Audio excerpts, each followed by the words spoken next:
Promosyon zamanımızda Müslümanları sınavlamak için bir müpteladır, bir beladır, bir imtihandır.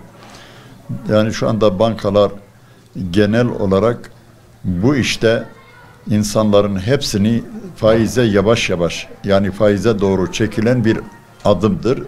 Oraya doğru çekiyorlar. Promosyon, banka şu şartta sana promosyonu veriyor. Diyor ki dilekçe ver, sözleşme yap, ben bu kadar süre sende maaşımı alacağım, biz de sen maaşın bizim hesabımıza girdiğinde iki gece orada kalacak, onun farkını vereceğiz.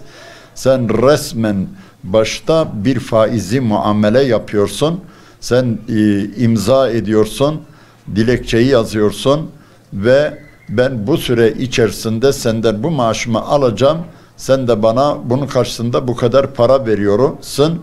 Bu paradan para resmen kazançtır ve bu bir faizi işlemdir. Ondan dolayı Yüce Allah Kur'an-ı Kerim'de diyor فَاِنْ تُبْتُمْ فَلَكُمْ رُؤُسَ اَمْوَالِكُمْ. Eğer siz o muameleden vazgeçerseniz, şimdi insan faiz muamelesini yaparsa, ha eline geçerse, ha geçmezse mutlaka haramdır. Promosyon ondan dolayı haramdır. Bankalar mesela deselerdi ki senin bu kadar süren, yani sözleşmesiz bu kadar sürendir burada maaş alıyorum, ben sana mecanen bu kadar parayı veriyorum, onun bir sakıncası yoktur. Lakin banka senden sözleşme aldıktan sonra sen resmen orada bir faizi sözleşme yapıyorsun. Ben 3 yıl senden burada bu bankadan paramı yatırırsın, buradan alıyorum ve onlar o para karşısında sana para veriyorlar. Bankada şahsın yaptığı, bankayla beraber yaptığı işlem kanuni, resmi faiz işlemidir. Çünkü niye?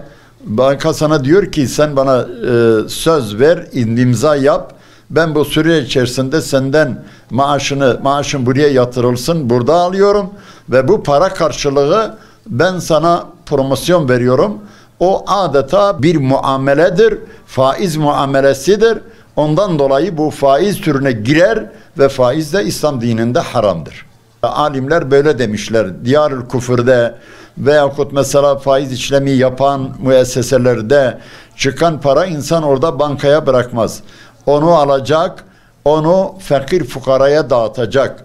Fakir fukarası da şu şarttır: kendi oğlu olmaz, torunu olmaz, eşi olmaz, kocası olmaz, babası olmaz, annesi olmaz şartıyla bunu dışarıya verebilir. Kendisi bunu, yani mahiyetinde olan ayalına bunu harcasa bu faizi almış ve kendine işlemiş demektir, faiz yemiş demektir.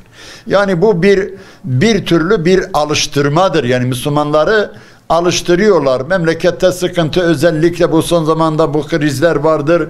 Yani sanki öyle bir oyun yaptılar ki bu dar zamanda promosyonu çıkarttılar. İnsanlar zorlasın, alsın ve işlemi yapsın. Belki çocuğuna bunu kullansın. O resmen faizdir. Gün ki onlar fakir olsalar nefekası bunun boynuna girer. Bu promosyonu alanın boynuna girer. Onlara bu parayı harcayamaz.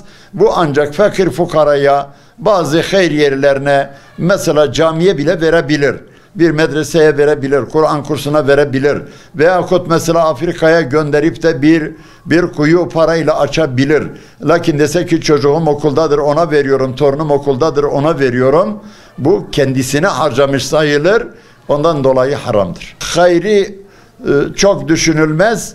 Lakin şöyle bir sınav vardır. Şunu diyorum.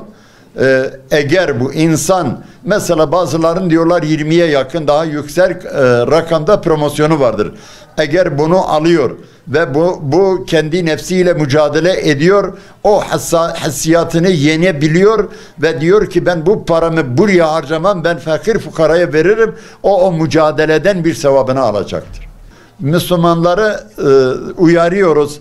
İyice bilsinler ki bu tamakarlık, bu cimrilik onları bir felakete götürür. Çünkü Yüce Allah Kur'an-ı Kerim'de diyor ki yemhakullahu riba ve yurbis sadakat, diyor faiz malı bitirir, ve sadakalar malı nemalandırır. Onlar bu işi yapsalar mutlaka o ki Müslümandır. Eğer imanı varsa onun başında bu yemekten sonra bir bela gelecektir. O promosyonun kat katı üzerine koyacaktır, zararını ödeyecektir. Hem ahiretinde hem dünyasında cezasını çekecektir.